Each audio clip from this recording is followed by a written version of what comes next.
Right. Let's go ahead and get started. Good morning. It's good to have you all back. I hope that you have enjoyed the extended holiday break for MLK Day. We are moving right along now that we are here in the third week of the quarter. So we're going to continue to build on and look at some of these ideas in listening in greater detail. So this week kind of marks the transition in our areas of focus, right? The first couple of weeks, we've mainly been looking at and doing the quizzes from the textbook and talking about what listening is, what it means to listen in a more interpersonal and face-to-face way. Moving forward in the class, our focus is going to shift. Each week, we're going to have a different kind of area to focus on related to listening and a lot of different applied fields, right?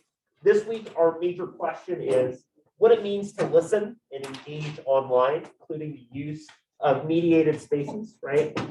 We don't oftentimes think about listening online. We oftentimes will have other phrases to describe it, such as lurking or following or reading, right? We don't normally think about listening as something that we do online. So we'll be unpacking that. And next week, we'll be getting into listening in more of a professional context. You'll also notice that the readings, right, have now shifted to different articles that will have some perspectives and ideas related to different applications and ways to think about listening. So that's coming up. To start off for today, or part of your attendance for the day, what I'd like you to do is to address this kind of prompt that gets us thinking about what it means to listen online. And that is, what does it mean to listen to messages online? You might think about a lot of different forms of online communication, such as using video and audio, things like Zoom and FaceTime. You might also think about usage of things like text messages, using social media, such as posts, tweets, and so on, right? What does it mean to listen to those kinds of messages that we receive online? And then the second question, what are some of the unique challenges that come about when we listen online? And how might those challenges be a little bit different than communicating face-to-face? So I'll give you a few minutes to focus on this prompt, and then I'll have us go around and share our perspectives on these.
So go ahead and take another minute or two to wrap up what you're currently writing and working on.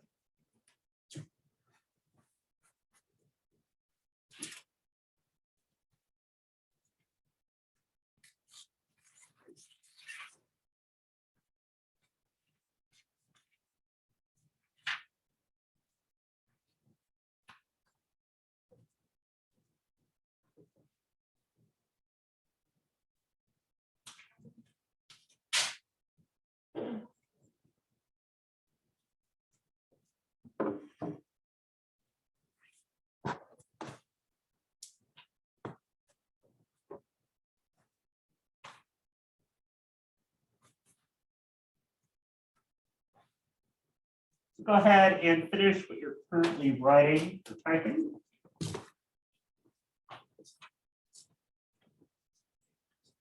And what I'd like us to do is to just go around and share, first of all, what it means to you to listen online. And second of all, what you saw as some of the challenges with listening on.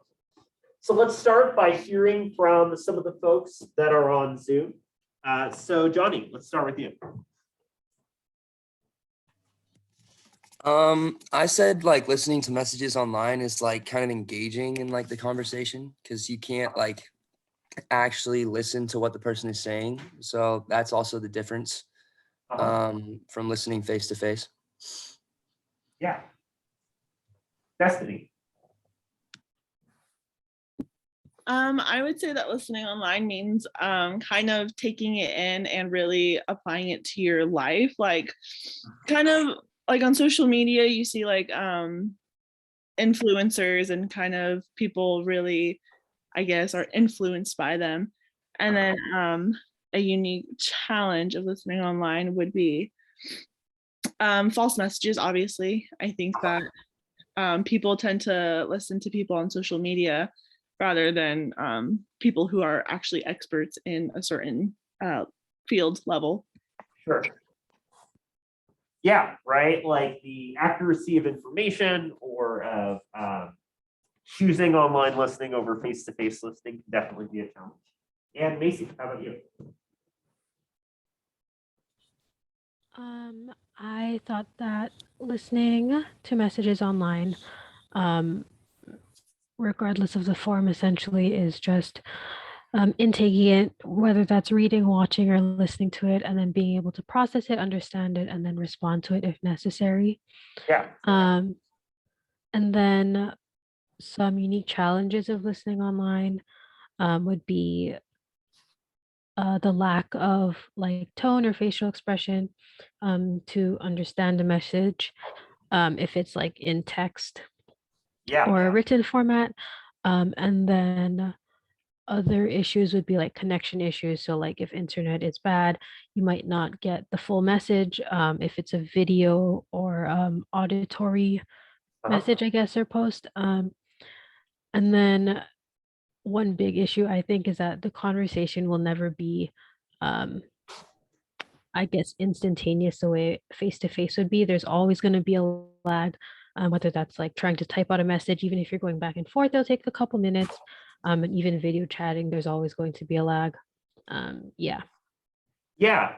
Also, I really like the way that you brought up those different steps of the listening process, right? Understanding, recalling, evaluating, and all of that, because that's a way for us to think about doing those different steps online too. Let's hear from the folks that are here face to face. Let's start with you. I just usually like listening online. It tends to be a shorter message. Like the message is usually easier to understand. But at the same time, with that message being shorter, sometimes you can take it different ways than it was intended to be. Yeah. Told. Right. Like miscommunication, getting the message wrong when it's happening online can definitely be an issue there. Yeah. Like at the core of it, it's technically no different from listening in person. You're still taking in, absorbing, and responding to information presented by others.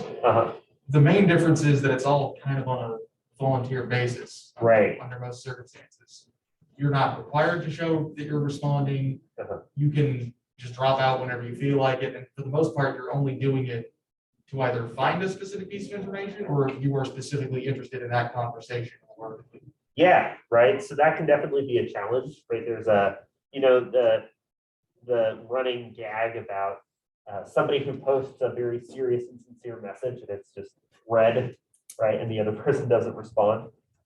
So participating, right, in a voluntary way can really be a challenge there.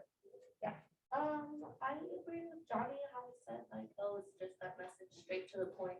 Uh-huh. But to an extent, you lose out a lot of social cues, so you don't know Yeah. the tone that somebody has, so it's open for personal interpretation. Right, so media richness runs on the spectrum of lean media, where there's like only text, to rich media that's this very multimodal engagement, like face-to-face. Losing some of those cues can definitely be an issue. Here from the back. Not being able to communicate like face to face is hard because you need some sort of acknowledgement that the person is listening. And if you're texting, you can't really get the tone. And if you're like calling, unless you're FaceTiming, you can't really see the person's face and like what kind of things like what kind of facial expressions they're making. Yeah, so like tone and length of message or content of message is important. Right, like nonverbal cues are a big way that we listen face-to-face. We lose out on those and a lot of online communication will be an issue. I ended up listening online calls, reading, reacting, sharing, and responding to online messages and information that someone puts out. And then some challenges is what he was talking about, the nonverbal feedback in communication versus like what you have in face-to-face interaction. And then people can present themselves online differently than they do in person.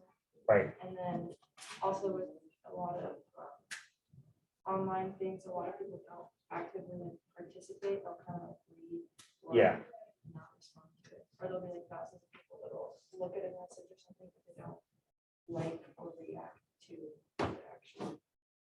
Yeah, and those are some good observations too, because a lot of times, right, we don't actively respond and engage out of necessity, right? If you were attending and really focusing on every single message, you'd be exhausted and not be able to get anything done. So we do have to make these deliberate decisions about the messages that we choose are important and that we really try to listen to.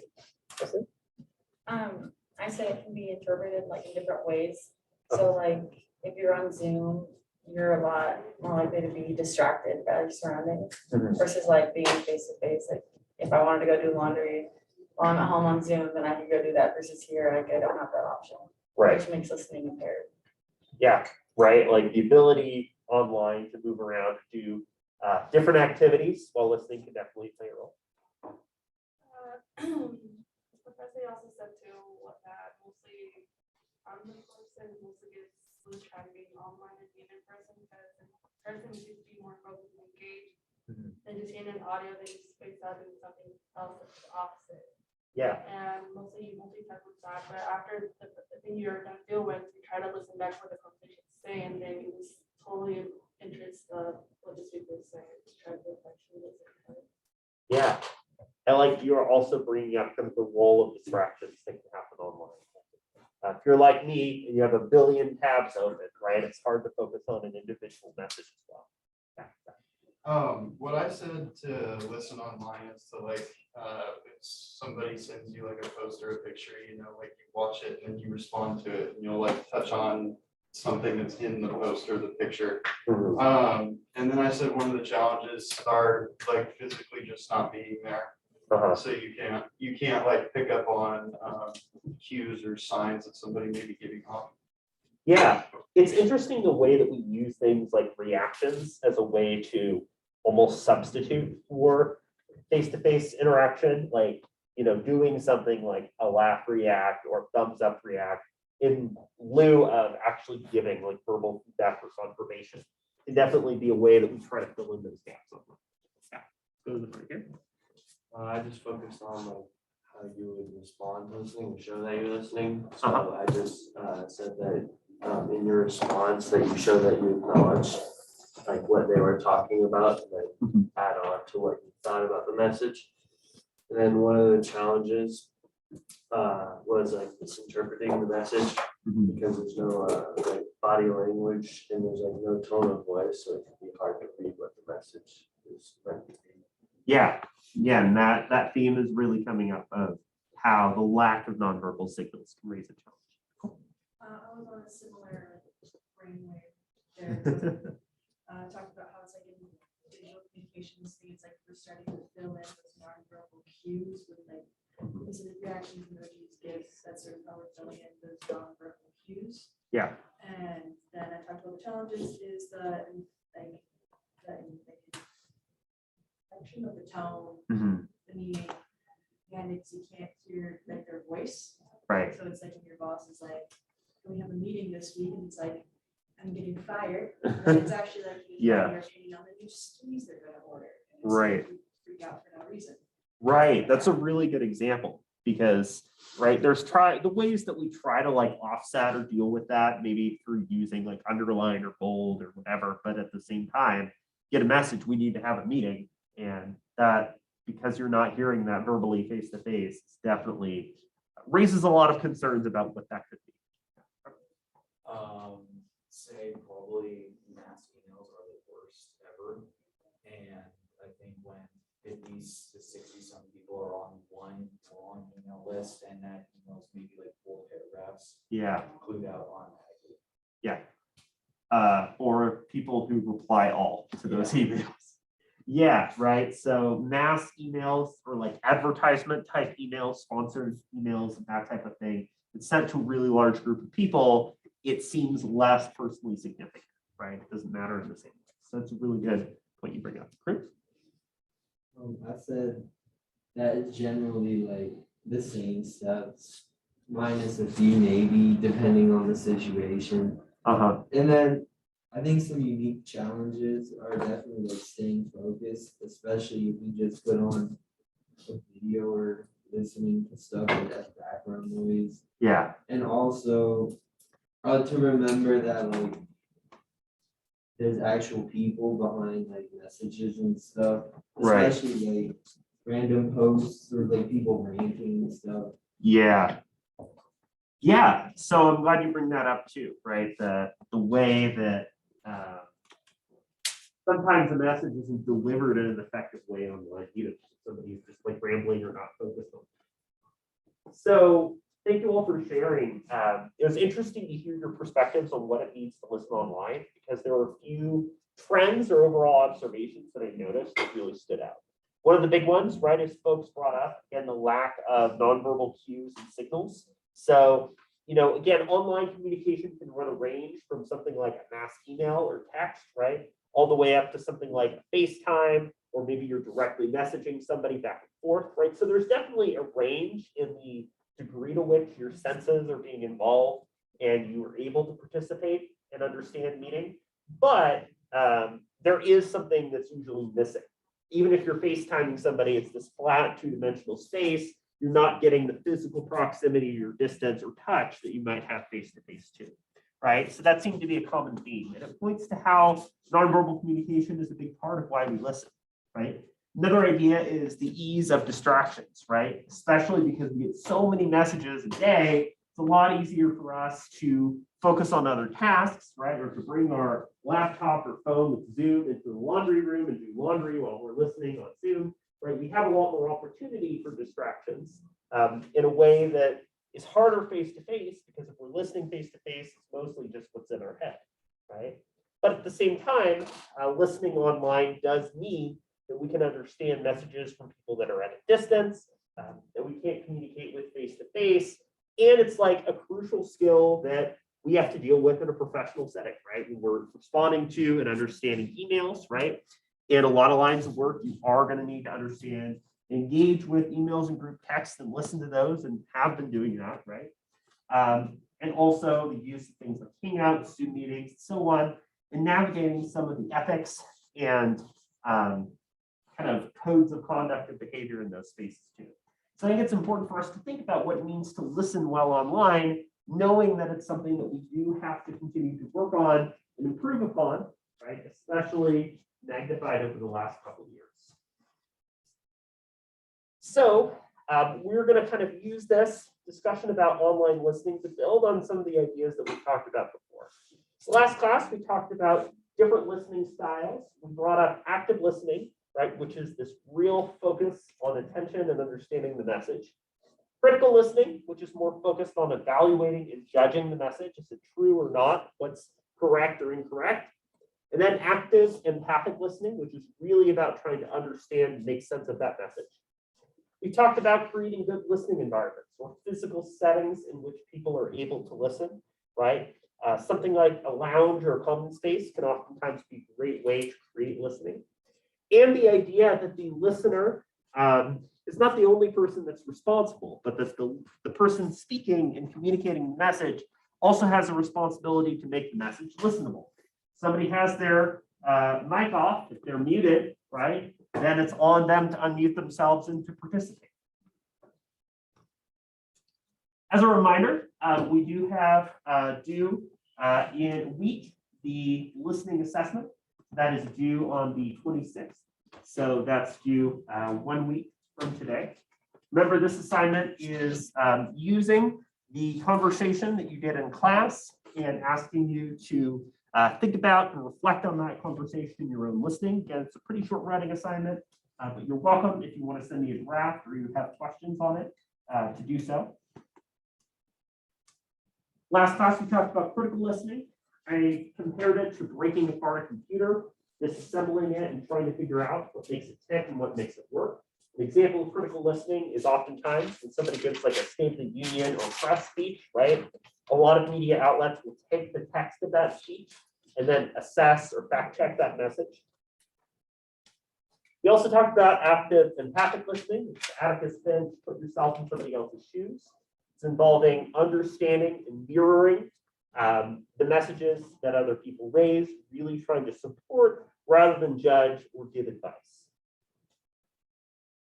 And we talked about how using active sentences, communication, paring down like really long paragraphs can create a good and listenable message. And that you can use feedback to a message to say, hey, can you up your audio a little bit? So we'll be talking today, and we've talked a bit already about what it means to listen online. I think you all brought up some really good points about both the benefits and challenges that it has and distractions and nonverbal communication, some of the skills of online listening spaces, and again, some of those challenges that you all brought up too. So I mentioned, right, starting this week, your class readings have shifted from parts of textbook to different articles, right? A lot of these are going to be like sort of academic style of articles. If you're not familiar or you haven't read these styles of articles before, right, they can at times be challenging to get through. So I wanted to give kind of a quick pointer on working through these. I've tried to choose ones that are, clear and pretty understandable, but I also know there can be some challenges there. So when you're working through readings like the one for this week, right, one thing that helps is that a lot of sort of academic style articles have a structure to them that generally starts with an introduction that lays out the main ideas and points. There's a literature review typically that goes over the previous research and findings in order to set up the significance of current work. Oftentimes there's a discussion of the methods or approach. How is the person getting their information? So if somebody does something like an interview study or a survey, right? They explain that. The findings or the insights that they get from their work usually come after that. And then following that, there's some type of conclusion or summary. So I think that general structure can be a really helpful way to make sense of and pick up on with some of these readings, just what's going on at any given point. Also, right, oftentimes, if you're not able to follow an article, it's not necessarily because you're not smart enough, right? It's because the author didn't write very well. That's a really big problem. And so don't be hard on yourself if you're not understanding the entire message of some of these. Again, I've tried to choose pretty clear readings, but if you're missing parts of the message, that's okay. Focus on some of the most important ideas and findings, and we go over those in class. And then you might bring your questions that you have. What was confusing or that you didn't understand, word or idea that you want to talk about more. You're welcome to bring that to the table too. So this week's reading comes from Dr. Kate Crawford. So she comes from a background in sort of artificial intelligence and the use of AI and communication. Also, researcher, academic, and really interested in a lot of applied ways to use communication and listening skills. So a lot of her work, including this piece for today on following you, right, is talking about how we use online spaces to communicate, better understand each other. And Keith's argument is that a lot of these online spaces offer important opportunities for engagement, for participation, and through learning. So Crawford's central thesis, and a key guiding idea here that a lot of you have already pointed to in your responses for today is that it's beneficial, for people who communicate one-on-one, for politicians, who are trying to reach the public and listen to the public. If you're a member of Congress, your constituents in your district or state are going to be the ones that vote you back in. So you have a motivation to listen. In corporations, including nonprofits or other groups that are in charge of listening in a somewhat official capacity, all benefit from listening online, It's a practice that helps us to make sense of meaning and information that we receive online. So thinking about it as listening, according to Crawford, is useful and helps us in our lives.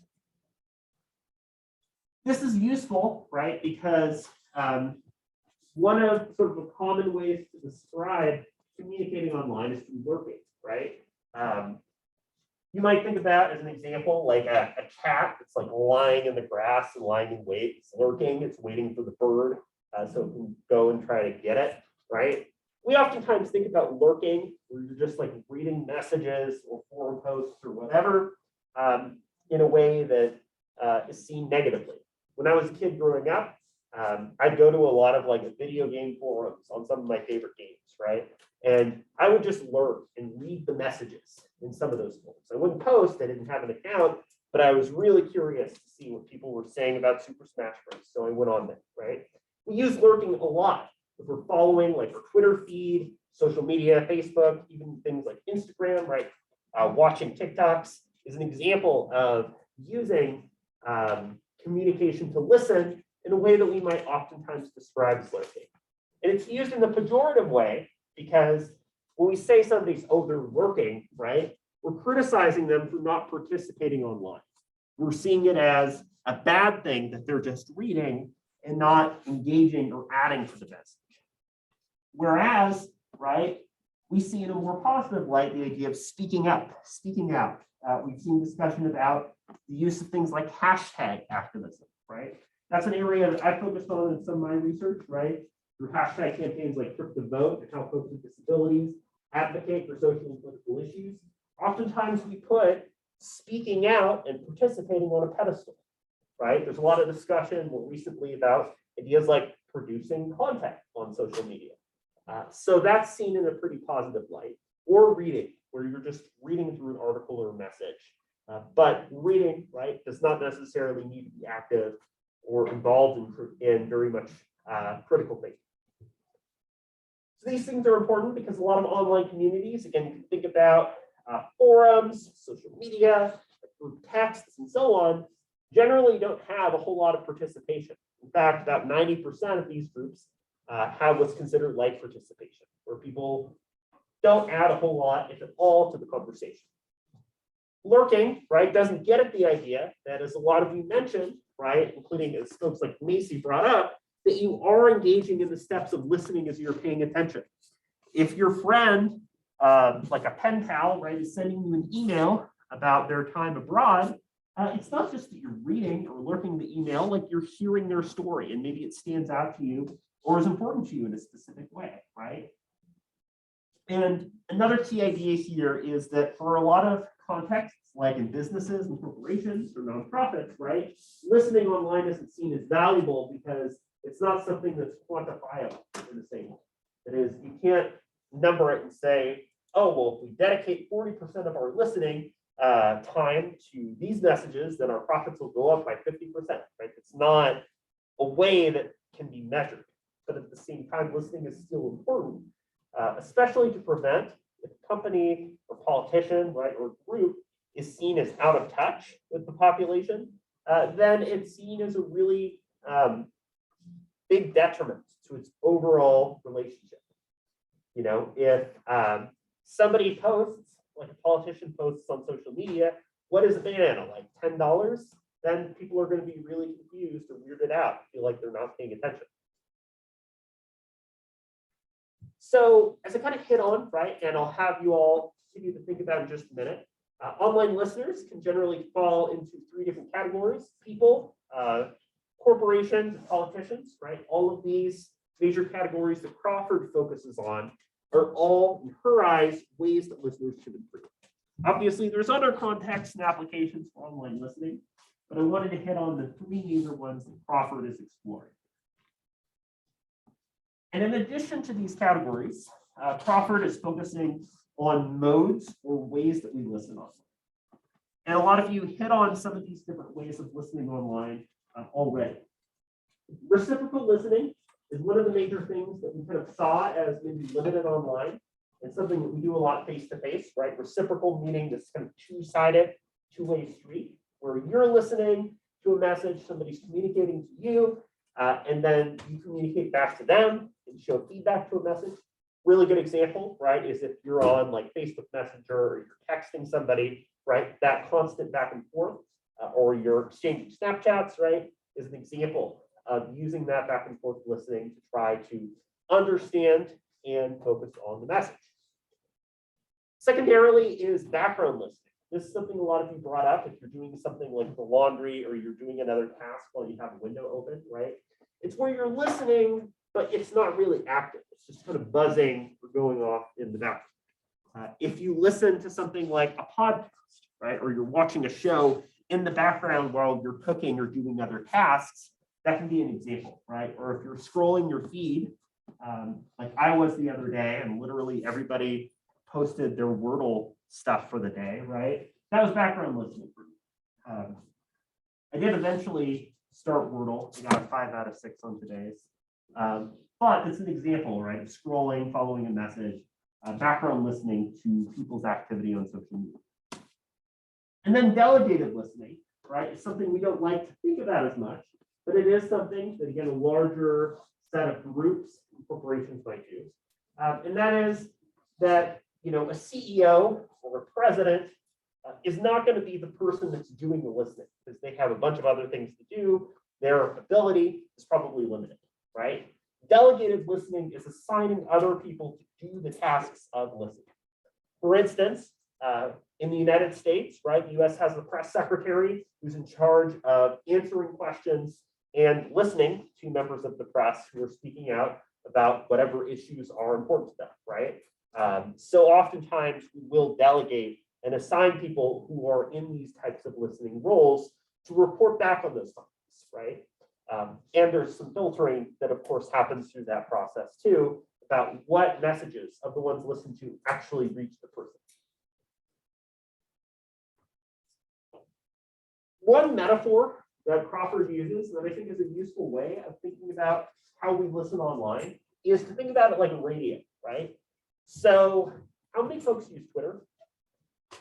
Yeah, so a couple of you, right?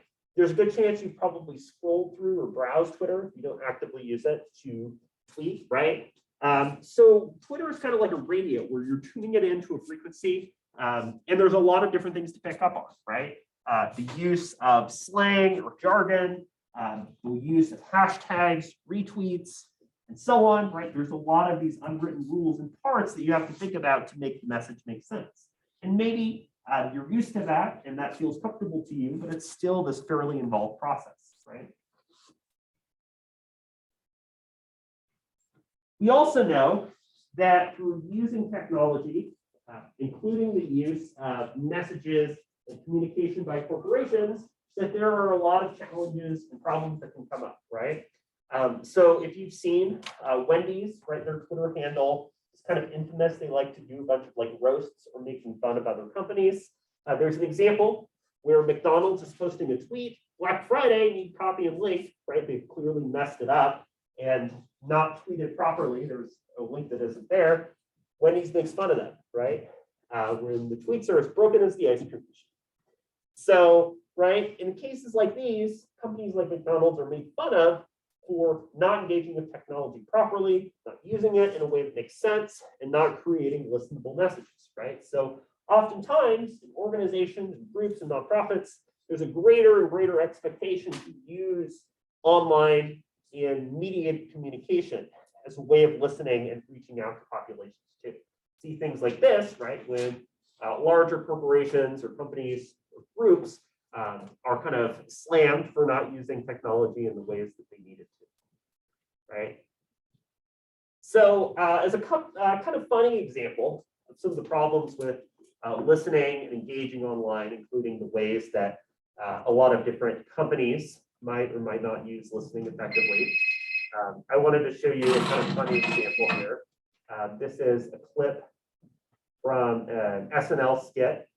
So Spectrum, right, is an example of an internet, like phone, so on type of company that oftentimes gets a lot of criticism for not really listening very well to its customers. It oftentimes will like constantly try to get you to buy new stuff or new plans and doesn't let you cancel your accounts very well. So just wanted to show you kind of a funny example of listening in the more corporate or applied sector that doesn't go so well. Yeah, hello. This is a callback request from Spectrum Cable. Please hold for a representative. Hi there, this is Mateus with Spectrum Cable. Is this Brad Herman? Yeah, hi. Hi, and what can I help you with today, Mr. Herman? I just need to cancel my cable. Oh, I'm so sorry to hear that. Before we begin, would you like to add a telephone landline to your current package for $12.99 a month? No, I'm good. I just need to cancel the cable. I tried to do it online, but they said I had to call. Of course, Mr. Herman. May I ask the reason for the cancellation? My girlfriend and I broke up and I'm moving out. Oh no. I'm so sorry your relationship fell apart, Mr. Herman. Mr. Herman, may I ask the cause of the breakup? No, that's personal. Of course, Mr. Herman. Please write down this reference number in case we get disconnected. Do you have a pen and paper handy? No, not really. Wonderful, Mr. Herman. The number is 7, B as in boy, F as in 5, G as in 5G, and 6 as in 6 boys. Thank you. Please hold for a cancellation agent. Your call is important to us and will be answered in the order that we feel like. This is Tanya.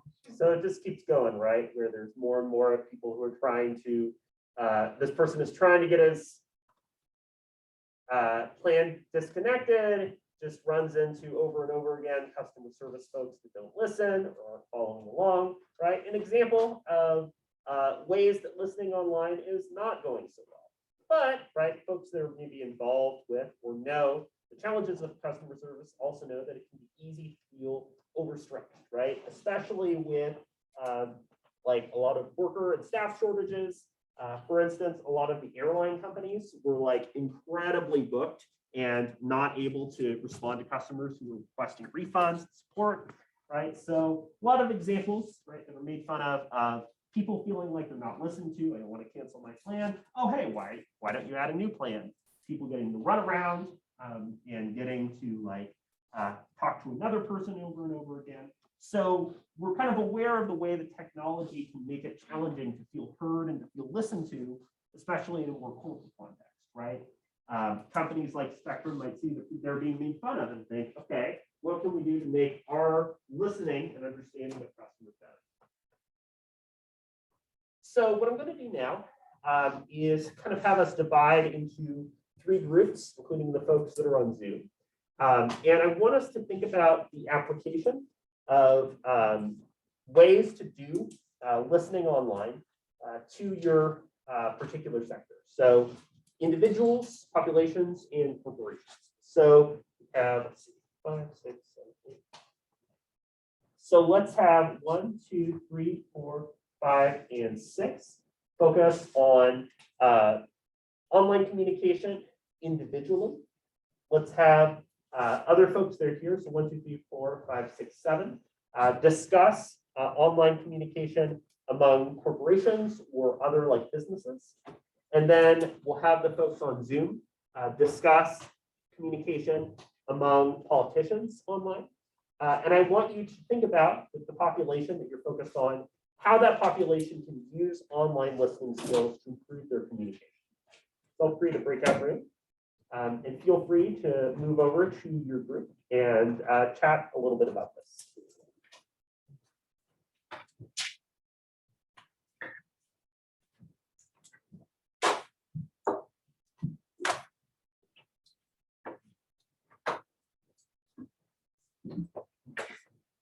Okay.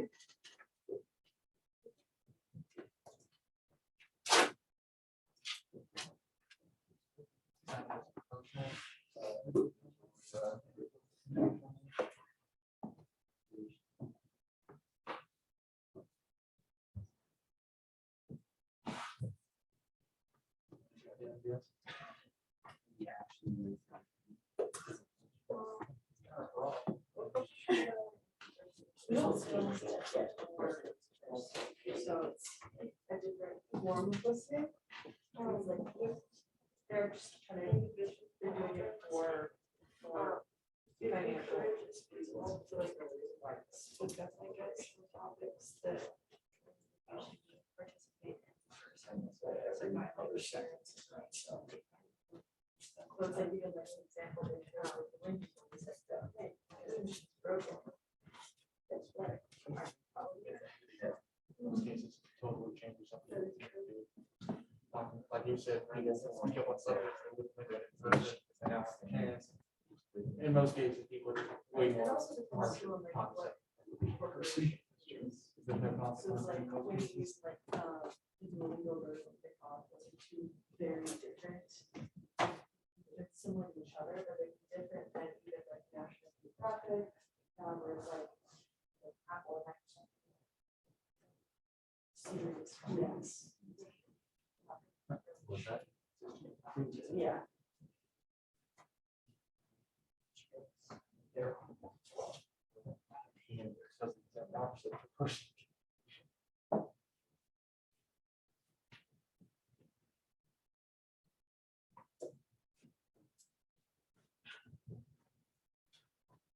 So I've kind of heard a few points and ideas that were shared by some of the groups. So let's hear from folks that have chatted a little bit in this individual group. What were some of the things you thought about improving online listening in individual context? We focus on the, I can't say that word. I mean, the community, where we talk anonymity. Sure, No, anonymity, yeah. Yeah.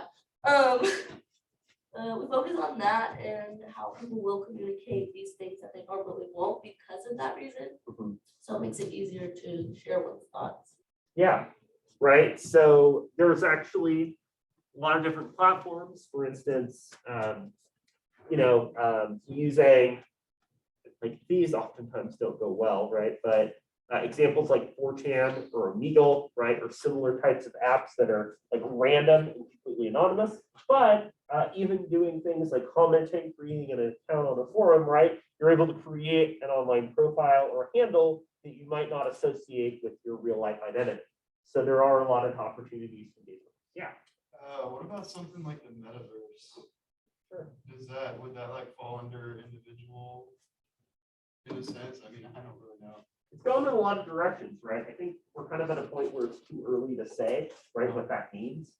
So for instance, if you're doing something like VR to communicate to other people, right, maybe in a more face-to-face way, like that's an example of like online or mediated communication that's a lot richer, right? So that's definitely a way we're starting to see our communication online continue to evolve for sure. Not from this group over here. What were some things that stood out about like corporations, businesses, and so on, and communication online? We talked about how different companies are doing based on what they want their brand identity to look like. So like, Wendy's is gonna look different than more like their communication online is gonna look different than more Sure. Yeah, so one really important consideration, right, is audience. And so for a lot of organizations like Wendy's, right, the audience is going to look really different than like a super bougie or like upscale style restaurant and how they try to communicate, right? So that's an important consideration is audience and creating a listenable message that appeals to and resonates with that audience, right? Oftentimes, if we're watching TV commercials, we're going to see advertisements that are directed towards specific folks, right? For instance, people that are wanting to buy a pregnancy test versus people that are interested in getting like a new type of potato chip, right? Populations might look a little different there. And Destiny, why don't you share some of the things that came up in like political context? Yeah, so we kind of were talking a little bit about like delegated listening. I know Macy kind of proposed that there be somebody that reviews like tweets before they go out or kind of just like manages what the politician is saying. I also mentioned just like mindfulness, so I think that would kind of be a little bit of reciprocal listening, just mindfulness of what they're saying. I'm not entirely sure if there's like a training for that because I know that politicians tend to be very blunt and they kind of get away with their freedom because they have a lot of freedom. So I think that's the gist of what we talked about. Okay, yeah, thanks for sharing, right? I like that you bring up some of the ways that messages are sort of managed or curated, right? Oftentimes, like messages, they're designed to be listenable in political context are very like, they're gone over with a fine tooth comb. There's a lot of people that are involved in the creation of those messages. And at the same time, I like the idea that you bring in a sort of mindfulness, right? Paying attention, of focusing in a thoughtful and engaged way on listening and understanding and really trying to comprehend meaning, right? One practice that politicians will do, again, is things such as town hall events, right? Where they host and have a bunch of people who are just airing questions or concerns out to them and they'll respond. That can be more challenging online. There have been some virtual town halls and similar events, but it can be hard to feel like that is actually the person that's responding to or listening to messages. Another example that I think is kind of interesting is like seeing videos of people who are like reacting to tweets, right? Or like a celebrity who gets to see the most popular tweets or Google search results about them. And there's a lot of humor that we get from understanding that they're listening to us and listening to our messages, right? A lot of things like fan response to things like movies and TV shows in a lot of ways shapes the way the companies act and behave too, right? Star Wars Episode 8 versus Episode 9. People really had a strong reaction to the 8th movie, and so they made the 9th movie a lot different based on fan feedback. So to wrap up some of the things that we've talked about for today, we talked about some of the ways that online settings do engage in listening, even though we don't define listening in quite the same way. Listening has a lot of different functions and utility, again, for people, for corporations, and for politicians. And again, listening also brings about some constraints and challenges. For instance, feeling like you're really being heard, the presence of distractions, the lack of nonverbal cues, and so on. So we'll pick up on some of those pieces more for next class and talk more about some of the ways that we can listen online in greater detail. So please email or type to me your attendance activity for today, or pass it forward if you wrote it down. And have a great rest of your day. And I look forward to seeing you again for Friday's class.